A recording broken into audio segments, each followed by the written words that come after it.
What is going on, bro? Loonytube? As you may or may not know, I am on a cut right now. The eternal cut to 130-ish is going to come to an end, and I will be a lean machine. As always, I will get into the detailed cut updates at the end of this video after I take you guys through the full day of eats. But I just think it's funny how many people are preying on my downfall when it comes to getting lean. Like, damn, bitch, was losing 70 pounds not enough for y'all? I think I look pretty good. But like I said, right now, we're just gonna go through the eats and a slight little update. So I was actually gonna go on a 4-day full day of eats bender for bro Loonytube this weekend because I have the house to myself. My parents and sisters up and went to Florida, and they actually peeped my new place that I'm moving into in a couple weeks. But as you can see, I'm coming out of a slight little cold that I had the past couple days, and I was so brain foggy on those days, and one of the days I couldn't get out of bed for like the first half of the day. So unfortunately, I couldn't record those videos because I wouldn't be my usual bubbly, charming, lively self that you guys are used to seeing. But that didn't change how locked in I've been, and the eats have too. I even hit my steps all the days that I was sick. So last week I was weighing in at 148, I told y'all last vlog. And this week I'm down to 146.8. But I thought I was plateauing at first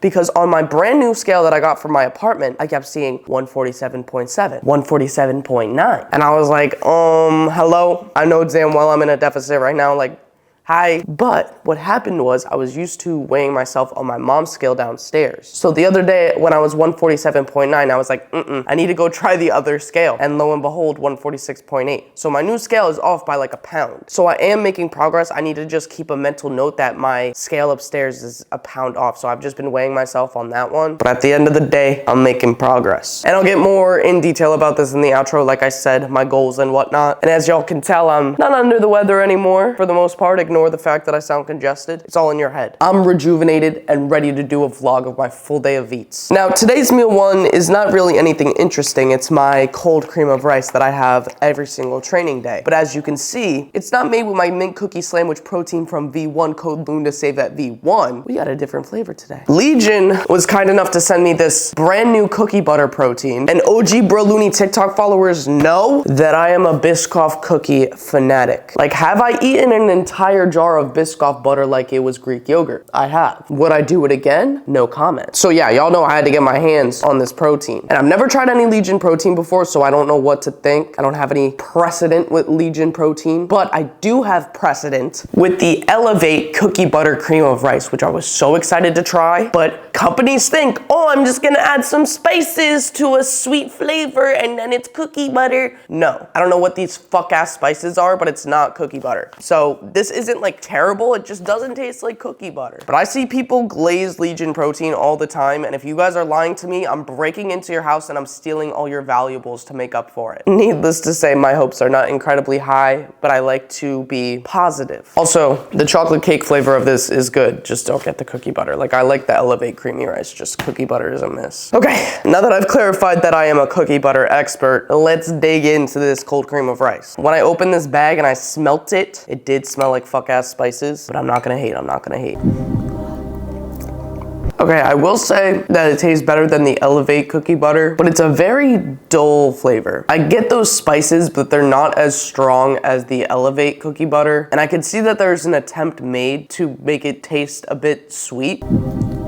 Like, I really have to think hard and concentrate on the flavor to get that cookie butter-esque flavor. It's not bad, but it's also not exciting me whatsoever. I don't get a cookie type of flavor. It tastes like those spices with a little bit of sweetness. Like, I've already finished half this bowl trying to get a good read on this flavor. The thing is though, like, it's possible to get a cookie or a cake buttery flavor in protein. For example, two of my favorite proteins, these are sold out at V1 unfortunately, the lemon crumble cake and the peanut butter cannoli. The lemon crumble cake tastes like a lemon cake in protein form, and this tastes like a cannoli with peanut butter in protein form. So it is possible to get the flavor down, okay? I've tried my fair share of protein powders to know that it's possible.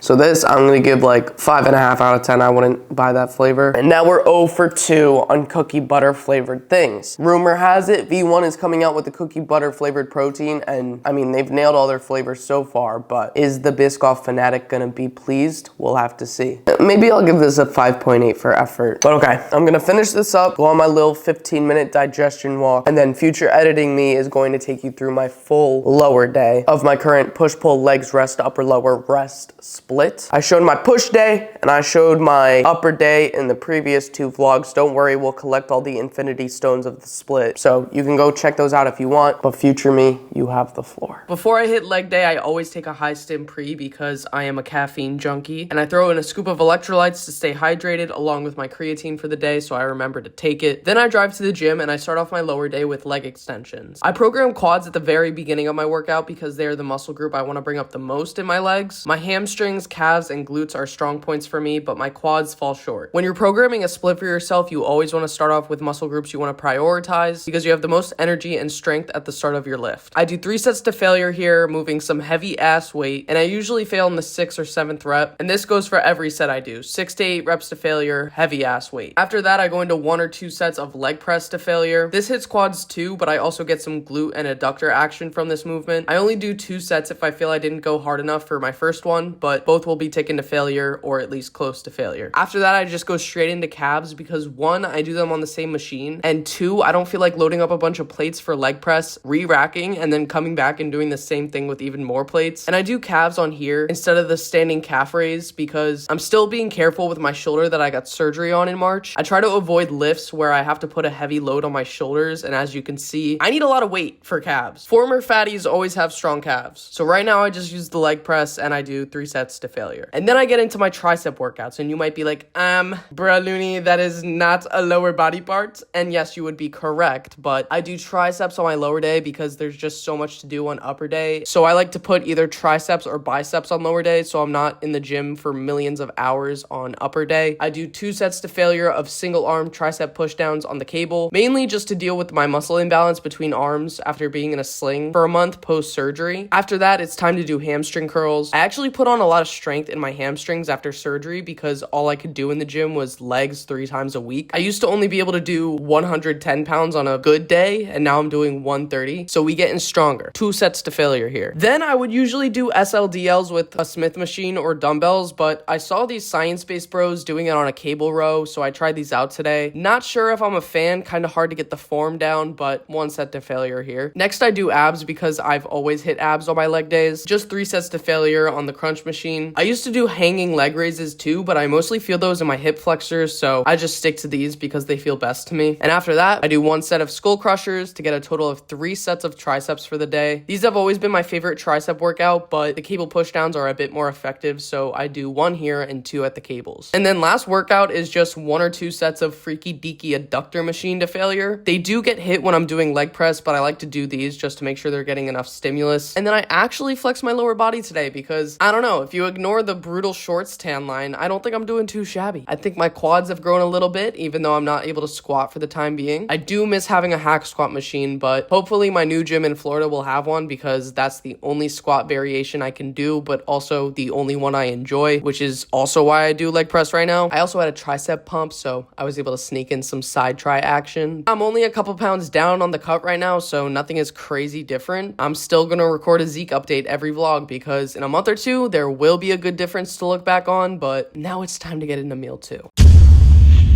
Hello everyone, how kind of you to join me for meal number 2, which you can't even see. Oh my god, I'm a terrible influencer. Actually, hold on. I want to yap. First, I want to say thank you to future me for editing that lower day. Do y'all see how good me and future editing and Nicole are getting along? I feel like we haven't beefed for like 4 or 5 videos. Even with that slow-mo debacle from the grocery haul, it was still good vibes. Also, I just wanted to say I love working out on the weekends, and I purposely program my training days into Saturday and Sunday strategically. Ironically, when I was fat, I worked at Lifetime, so not only have I been lifting for almost 4 years, but I also worked at a gym, so I've got like the psychology behind when people go to the gym down to a T. I know the tendencies of most casual gym goers, and I'm gonna put y'all onto the secret sauce before we get into meal 2. See, casual gym goers, they don't like to go on the weekends. 1 p.m. on a Saturday versus 1 p.m. on a Monday is extremely different. A lot of people who casually go to the gym, they see the weekend as full relax mode. There is no room for the gym that is not relaxing to the casuals. But then Monday comes around and that is when the gym is most packed, which is also why tomorrow, Monday, is one of my rest days. This is because both casual gym goers and inconsistent gym goers always go on a Monday. Because the inconsistent ones want to start off the week strong. Oh, it's Monday, gym starts today, diet starts today, it's a new week, I'm going on Monday. And then as the week goes on, we have less inconsistent gym goers, a little bit less casual gym goers. I would say the casuals go on the weekdays, inconsistent, they're inconsistent, but they're gonna go on a Monday. Once Friday to Sunday roll around, you're gonna see more of the more serious gym goers. And I'm not trying to act like I'm on some type of high horse right now, I promise. Like those inconsistent gym goers, those casual gym goers could be curing cancer on the weekend for all I know. I'm just a fitness influencer. The gym is what I do. Like I have nothing to do but go to the gym and make my content. So my life revolves around the gym scheduling. But even though some people might be a little annoyed at what I just said, it doesn't make it any less true.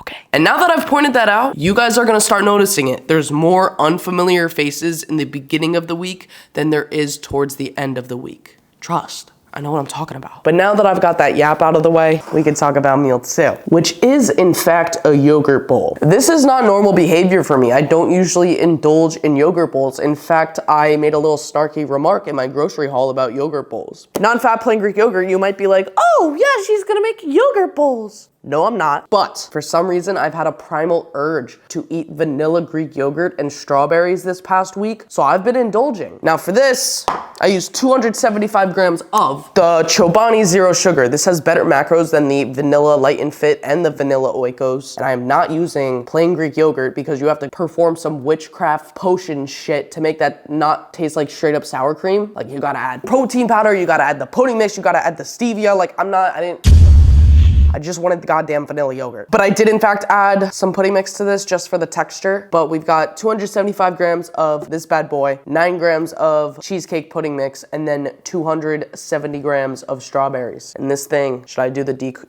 Oh, Dairy Queen, hit me up. This is thick. Something about vanilla yogurt and strawberries just gets me going. But this has enough protein to hold me over until my next meal. We got a little bit of carbs in here, practically no fat. I like to at least have a little bit of carbs post-lift because after I eat this, I'm gonna go and step on the walking pad. I need to grind editing because I had to take like a day or 2 off from editing when I was sick because I could not focus on it. And you guys will riot in the streets if I don't have a video uploaded by Tuesday. Fun fact though, for those who don't know, a whole pound of strawberries is only 150 calories. It's one of the lowest calorie fruits. All the berries, very low calorie. Blueberry, raspberry, blackberry, strawberry, those are your friends. And melons. And I'm not just saying that because I'm a freaky lesbian. I need to go. I'll see you at meal 3.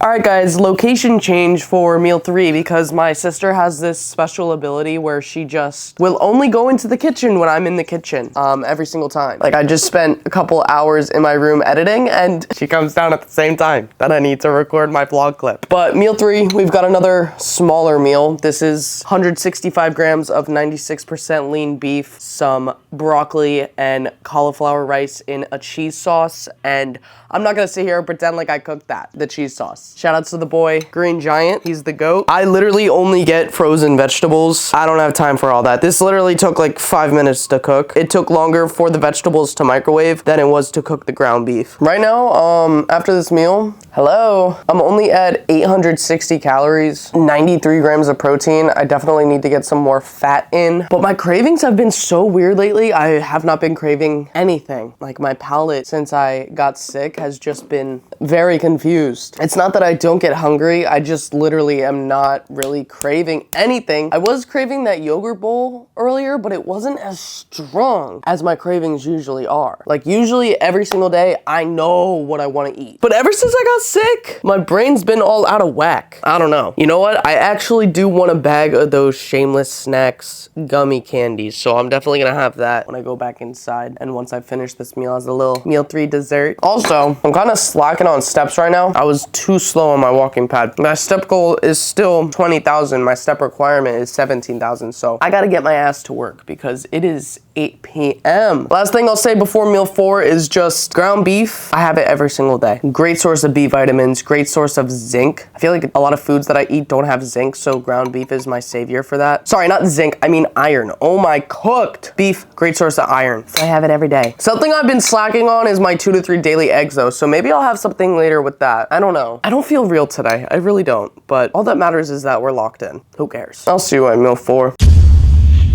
Okay guys, so meal 4 was actually at 2 a.m. because I high-key lost track of time when I was editing and I was super behind on macros, so I just whipped up something real quick. While I did that, I had 2 bags of like air popcorn, and this was actually a Prime Bite collab one, and it was dropped exclusively on TikTok shop. It might be sold out now, but if it's not and you want to cop some, you can get it through my TikTok showcase linked in the description. Just tastes like pirate's booty if it was made with cocoa powder instead of cheese. And the little something quick I had was some chocolate protein pancakes to hit my protein goal. It's just protein pancake mix with extra protein and some eggs. I told you I was getting those 2 daily eggs. And I drizzled some granola butter to hit my fat goal for the day, and just because it's yummy. I should have done peanut butter though, because that is definitely better on pancakes. But I also threw on some sugar-free syrup, because if you don't have syrup on your pancakes, you're insane. But yeah, I just had that huge meal and then went to bed because I was tired. But y'all know I'm not going to bed without hitting my macros.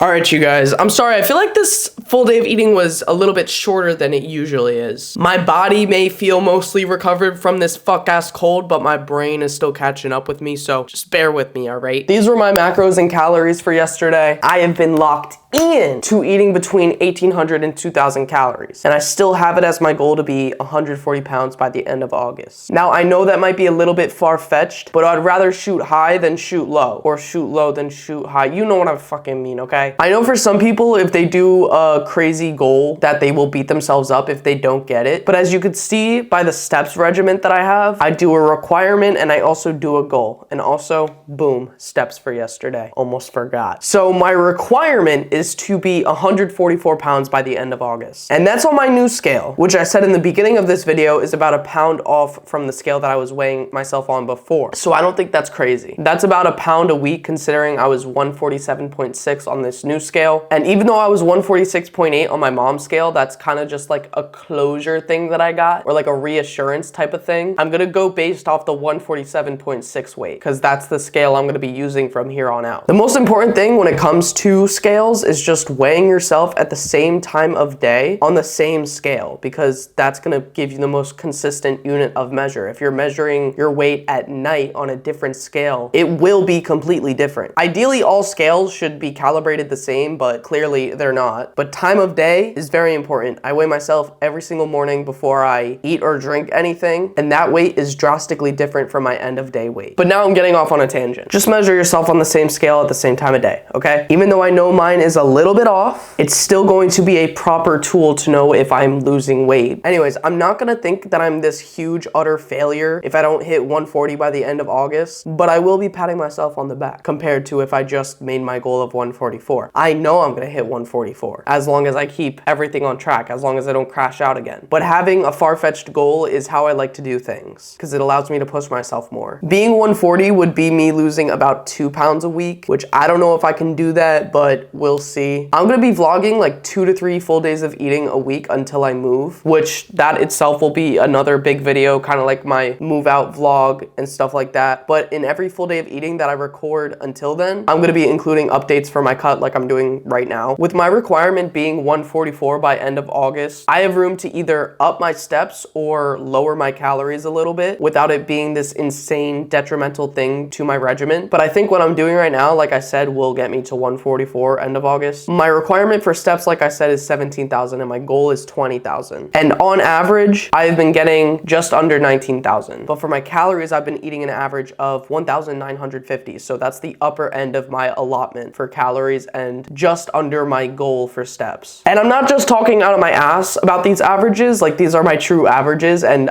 some of you might think I'm insane, but I keep track of my daily calories, my daily steps, and my daily weigh-ins all on a spreadsheet. So I can actually calculate what my averages are and just see day to day what I'm doing. And honestly, it helps me stay on track and not overeat, because I know if I overeat, I'm gonna have to put that shit in the spreadsheet and it's gonna throw off my average and obviously only hinder my goals. And I'm loud and proud about being locked in, being consistent. So it's also another thing to hold me accountable is making these videos. But I like my little spreadsheet. It makes me aware of what I'm doing and what's going on. So my average caloric intake for July was 2,460 calories. That's the entire month of July. That may sound insane, but me logging in like the last week or so of July actually lowered my caloric average to being in a slight deficit instead of around maintenance. Considering my maintenance is 2,600 to 2,800, 2,460 is a slight deficit. So I actually did not put on any fat even though I locked out last month. Now, while I don't really recommend doing the spreadsheet thing that I'm doing, like of course you can do it if you want to, but I'm not gonna be like, yes, you should do this. I do recommend tracking your calories if you end up overeating or binging. And I gave this tip on TikTok a while ago, and I sometimes think when I give tips like this, I'm just speaking into a void, but it actually has helped a good amount of people. Someone actually made a video talking about it and shouted me out for putting them on. But I found that when I'm in an episode like that, tracking either stops me from doing it again the next day, or it stops the amount of damage that I'm doing in that moment, like in that sitting. Like if I catch myself going munchie mode in the pantry, I think about everything that I'm gonna have to track tomorrow when I do this, and I'm like, oh, you know, let me just call it quits here. Even though I've done some damage here, let me just stop right now. And of course, everyone is different, but I think if you mindlessly overeat and you do that consistently and you don't track any of it, you don't reflect on any of it, it will allow you to just live in ignorance of what you are doing to yourself, and it just separates you from the reality of what you're doing. Obviously, tracking my overeating didn't stop me last month. I still did it because, again, my average calories, that's for the entire calendar month, I ate an average of 2,460 every day. But early 2024, I never used to track that stuff, and that's when I regressed the most. And when I started doing that, I was realizing I was hitting 5,000 to 6,000 calories on some days. And even though I have fallen off track a couple times this year, I've never gotten that high because I never have an overeating episode and I don't track it. I always do. And it stops the amount of damage. Even though I know I'm doing damage, eating 3,000 calories is a lot better than eating 6,000 objectively. My main point here is that these tips that I'm giving you aren't meant to completely solve the problem, but they definitely help me, and I know they have helped other people. You just need to find out what works for you and have the strength to be somewhat self-aware of what you're doing. Also, like I shared in my last video, I have been cutting off eating super late and also ripping the Benjamin every night. And I know that I got carried away with editing last night, and I did in fact eat late, but that was a one-off because one, I did not have the munchies, and two, I went to bed right after I had that meal with no intention of eating anything else. And even though last night was fine, I'm still trying to break the habit of eating late because I can easily just veer off into those bad habits again. I don't want to be like, well, that one time you went downstairs and you ate late and you literally didn't even want to eat the entire pantry and you didn't even have the munchies and you were fine. Like, I don't want to enable myself to fall back into a bad behavior pattern. Like, yeah, eating late will happen sometimes. I like to work late at night and I lose track of time. It's gonna happen. I'm not completely perfect. All that matters is that I'm trying my best. I am not a robot. I think that's really all I've got to share right now. I think I've been on a pretty good yap tangent here. And I'm actually gonna vlog another full day of eats tomorrow on my rest day, since I have another day to myself in the house. And I know I keep saying I'm by myself, but technically my other sister is actually here, but 4 out of the 6 people who live in this house currently are not here. So I'm taking full advantage to go influencer mode. Now listen, I'll see you in the next one, but can you make sure you hit the subscribe button? Because I was looking at my analytics on last video and a quarter of you were not subscribed. It baffled me, really. It's totally fine, but like, come on, babe. I thought we had something. You know you want to see the cut updates. You know you want to see the Florida move. And you know you want to use code LOON on green giant boxed vegetables. Come on. Just hit the subscribe button. Okay, I'll see you in the next one. Bye, guys.